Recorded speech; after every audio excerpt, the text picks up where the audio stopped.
What is up, everybody? As always, it is an awesome day. Right now, we're doing another one of our quick deck lists talking about Best of One series.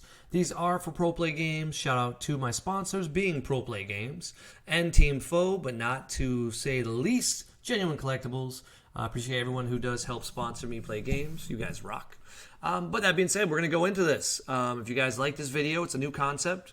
We're just doing best of one strategies about how the game is different in best of one as opposed to best of three. So you guys will see some cool stuff here. We're going to go over a few of the cards to talk about how you can steal wins in best of one. The reason why we do this series as opposed to other stuff is best of one is not best of three. I know that sounds stupid. But the important part about best of one is you can steal wins. And by stealing a win, it means that you may not be the best player in the match. I frequently do this in Best of One. I will get outplayed all the time. I play against Justin Rios a lot in Top Cut. If you guys ever played him, he's a scary man to play. He's very good, Duvall, all of them. So to steal wins, you can play an SCR. SCRs are the best way to steal a win because you can't plan for an SCR. You can know it's coming, but the power level of SCRs usually mean you win the game. So if you can keep an opening hand with an SCR in Best of One, that's your goal. You always want to keep an SCR if you can. If you can't, sometimes you're just going to mulligan for an SCR because you know you can't beat your opponent. And that's a fine strategy. It sounds dumb, but in Best of One, all you need to do is just land that SCR and go for it. It's not the best strategy. We still want to beat our opponent the old-fashioned way, but we're just trying to get a match win, and we're trying to do it as easy as possible. So this is what we got. So I'm going to talk to you guys about some of the SCRs and their power level. You always start out with the original. We got Ultimate Force SSB Vegito. Super expensive right now because of collectors. Collectors love this card. It's beautiful, texturing, everything else. 5 energy and having out the Patora, it's almost impossible to play. There's one Vegito card that makes it playable. If you can get this card out in a deck, great strategy, but it's never going to happen. So we just throw it away. It's not for competitive players right now. Hyper Evolution. This card's getting closer to being good for Best of One. We're not quite there yet, but they keep giving us GT cards that begin to activate some of the effects that we want.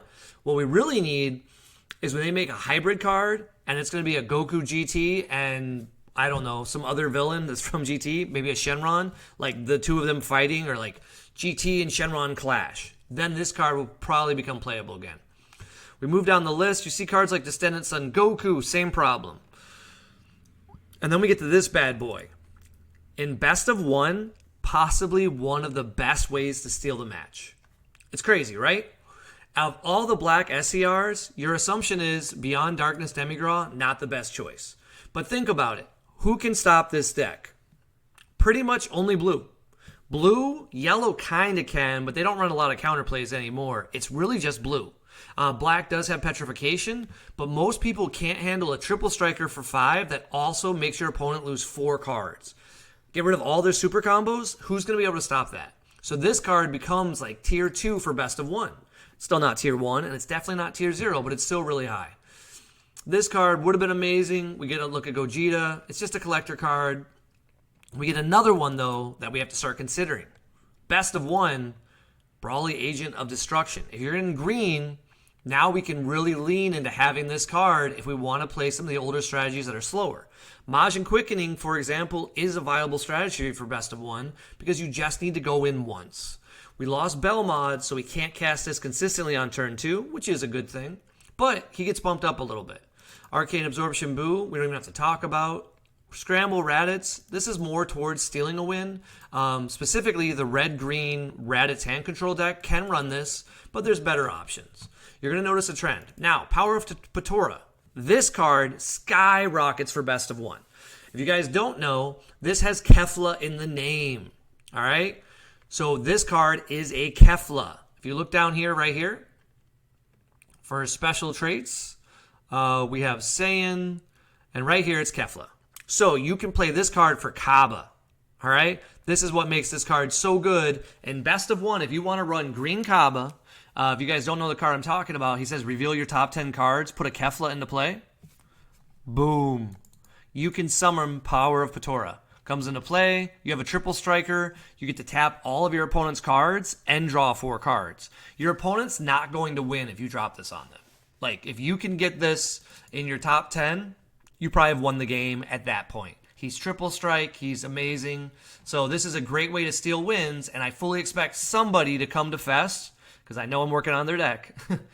Spoilers. With a Kaba deck where you're running the old Kale engine, tricolor, and you just run Power of Patora. It's amazing. Another card that we're not going to see, Baby Janimba, Vegeta Peak. Now, if you guys remember, I don't remember who I was playing against. I think it was one of the guys from Miami. But there was a Top Cut event like 2-3 years ago. And I beat my opponent when I shouldn't have won because I drew a super combo that was blue-green, and I drew this card. It can definitely steal wins, but it's not the power level we're looking for at the moment. And we're going to get to what we are talking about. Now, so for budget decks, if you're looking at playing control, decks like Dragon Ball's Negative Energy become better. For a while, Vegex was even playing this card because they couldn't deal with a lot of removal. So if your opponent got too much aggro, this card could do it. Now, the best part about this is if we're in a best of one format for regionals, it's cheap. I bet you these are like $50 right now. So this is a very good option. This gets knocked up to like 1.5 because it can steal the initiative from your opponent. They go in for an attack. You activate this effect. At the end of turn, you're going to kill everything. So now you know you have stabilized. Very relevant right now. Black Smoke Dragon, he's on that list of like too powerful but doesn't steal it. Then we get to the big baddie himself. Son Goku Apex of Power in best of 3, I would say is like a tier 3 or tier 4 SER. He is expensive because of the collector value.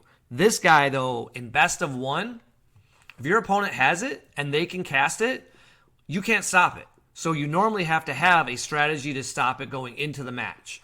Well, you don't know what strategy Invoker's on, so this gets brought all the way up to tier 1.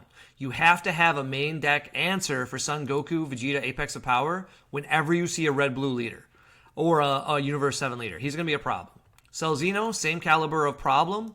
Sin Shenron, I've seen a few lists go back to this. He's upgraded to tier 1 because Sin Shenron doesn't have to go fast. Turn 5 is no problem for them. Discard 3 cards from your hand and quad strike. They have no problem keeping you at 4 and then just killing you with Cell. This also goes up to tier 1, which is crazy because currently Celzino is like a tier, 5? Like he's really bad. Another one, Great Ape Mass Saiyan. This card becomes playable again because your opponent doesn't have a clue what SCR you're running. You don't have to reveal it ahead of time. You get to have the spice. So running a card like this, hey, you got built-in removal. We already saw even the world champion fell for this card. So it's very good. Some cards still, though, like Gotenks, it didn't get any better in best of 1.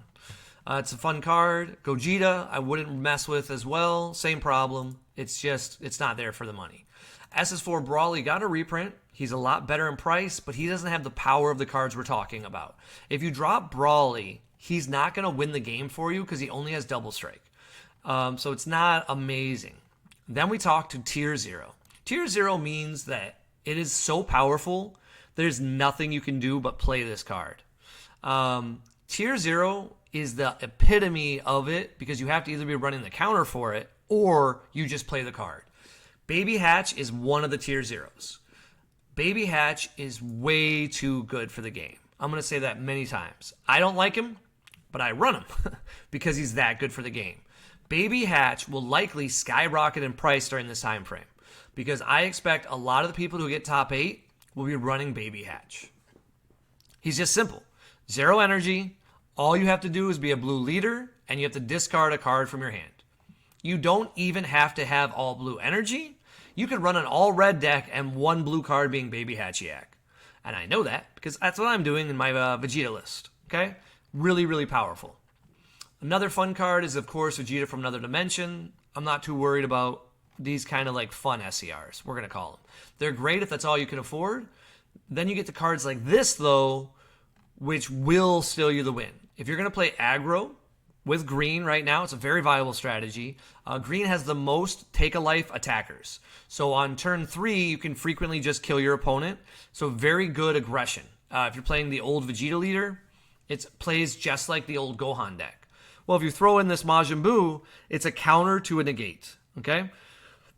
And it's got double strike. It's very good. The only thing that could make this card actually more playable if it had an alternative cost, it'd be bad for the game because everyone would be playing it, but it'd make it even better. Supreme Kai of Time, Another card that becomes better for mid-range players.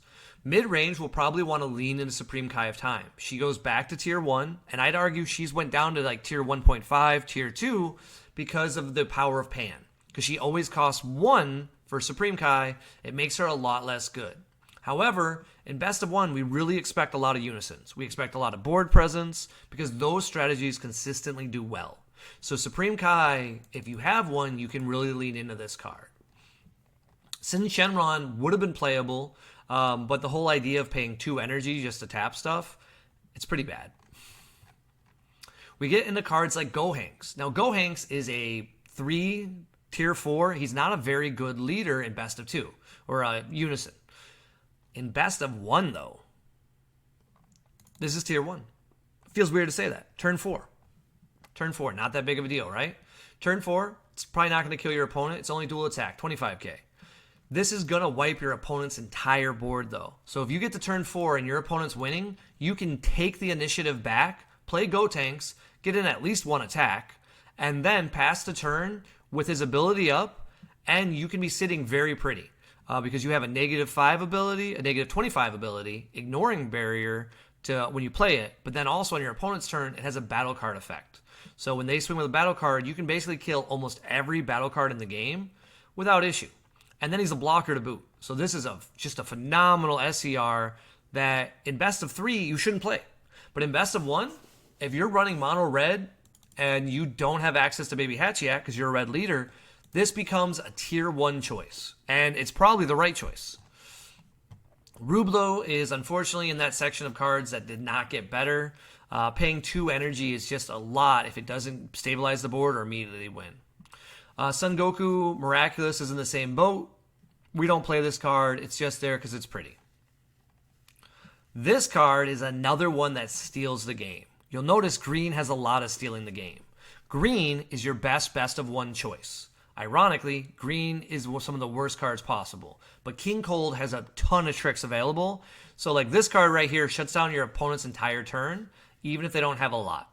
And you can steal their unison. So very relevant in Best of 1. It does everything you want. And more importantly, 2 energy, you can just play it on your turn and attack with a 40k double strike.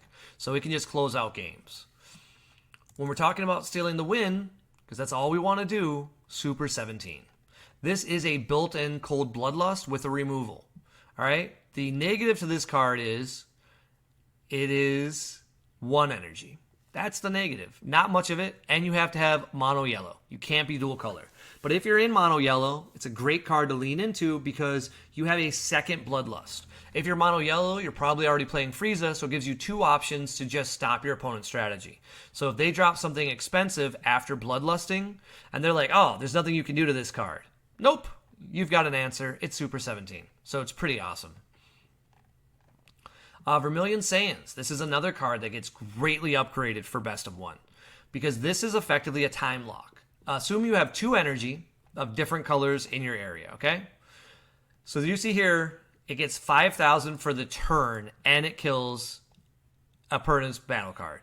If you're running dual color, this is a 10k for 1 energy for the turn, and you get rid of any battle card your opponent has.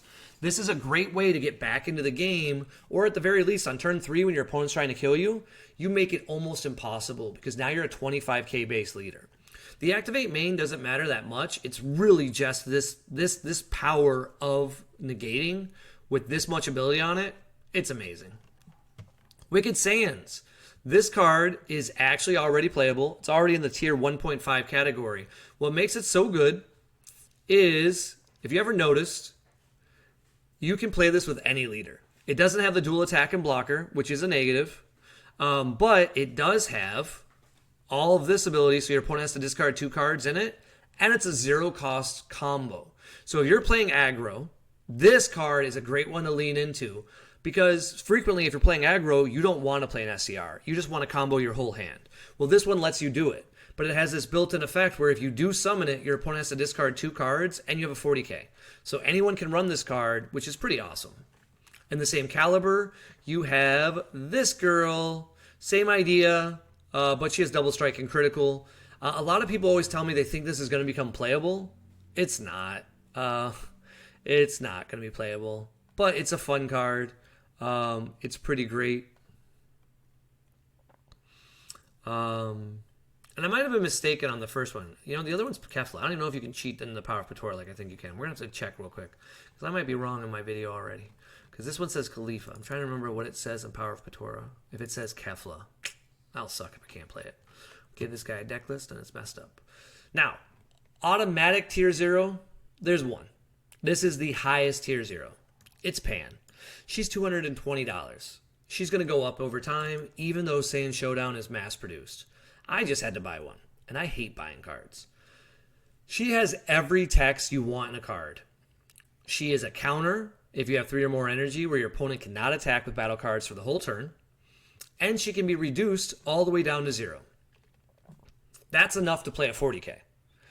Then, if it wasn't enough, you can get rid of her from the game and steal one of your opponent's battle cards. Luckily, it doesn't put it into active mode, but it's still really, really good.